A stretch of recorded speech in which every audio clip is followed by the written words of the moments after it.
રીંગણ બટાકાનું શાક અને અંદર સેવો નાખી આ ખીચડી વઘારી રાતની ને બાજરીના રોટલા જમવાનું બની ગયું છે.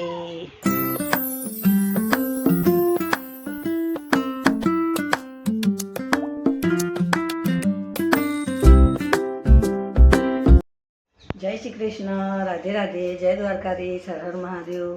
મિત્રો, સ્વાગત છે તમારું મારા આજના નવા બ્લોગમાં. મિત્રો, સવારના 9:30 વાગી ગયા છે. તમે બધાને ગુડ મોર્નિંગ.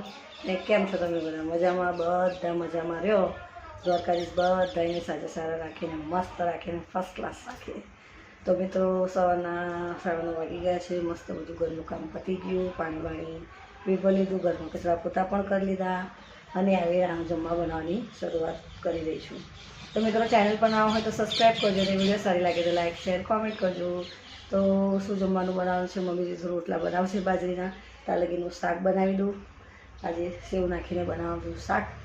તો ચેનલ પર નવા હોય તો સબસ્ક્રાઈબ કરજો અને વિડીયો સારી લાગે તો લાઈક શેર કોમેન્ટ કરજો. તો બન્યા રહેજો વિડીયોમાં. ચાલો આવી તૈયારી કરું જમવા બનાવવાની. મિત્રો, રાતની ખીચડી છે આટલી, અને કાલે સાંજે શિમલા મિર્ચની ચટણી બનાવી હતી કાંદામાં નાખીને. જો આટલી ચટણીમાં એટલી ખીચડી વઘારી કાઢું તો ગરમ ગરમ ખવાઈ જાય.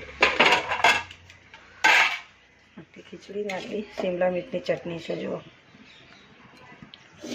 આ બે વઘારી કાઢું અને રીંગણ બટાકાનું શાક થાય છે, વઘારી કાઢ્યું. હવે થઈ જાય એટલે અંદર સેવો નાખી દઈશ.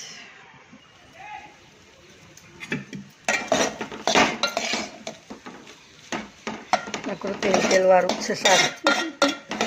ત્યારે શિમલા મિર્ચ ને ડુંગળી બનાવી હતી મસ્ત, તો ખીચડી આટલી વધીને આટલું શાક વધ્યું શિમલા મિર્ચનું. તમે તો લાવું વઘારી કાઢું. રીંગણ બટાકાનું શાક થાય છે. થોડુંક ગેસથી તો કરું. રાતની ખીચડી વધી હતી અને ડુંગળીને શિમલા મિર્ચની ચટણી બનાવી હતી શાક. તો મેં ગુલાને આ વધુ છે એટલે બે મિક્સ કરીને થોડું શેકી કાઢું તો મસ્ત જો શેકાય છે. અને એક બાજુ રીંગણ બટાકાનું શાક થાય છે, એમાં નાખી દઈશ સેવ. જો થઈ ગઈ ખીચડી મસ્ત શેકાઈ ગઈ ને, નાખી દઈએ. એના કરતાં આવું ખાઈ લેવાનું. સેવ નાખી દીધી. જો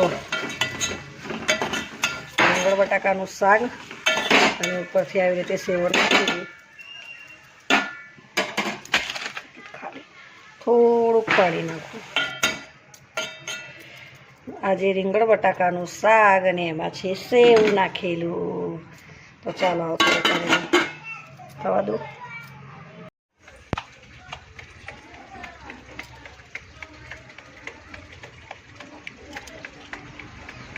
રીંગણ બટાકાનું શાક અને અંદર સેવો નાખી આ ખીચડી વઘારી રાતની ને બાજરીના રોટલા જમવાનું બની ગયું છે. મિત્રો, જમવાનું બની ગયું છે. રીંગણ બટાકાનું શાક સેવો નાખીને બનાવ્યું ને રાતની ખીચડી હતી શિમલા મિર્ચની ચટણી જે બનાવી હતી રાતે તે વઘારી કાઢી અને બાજરીના રોટલા.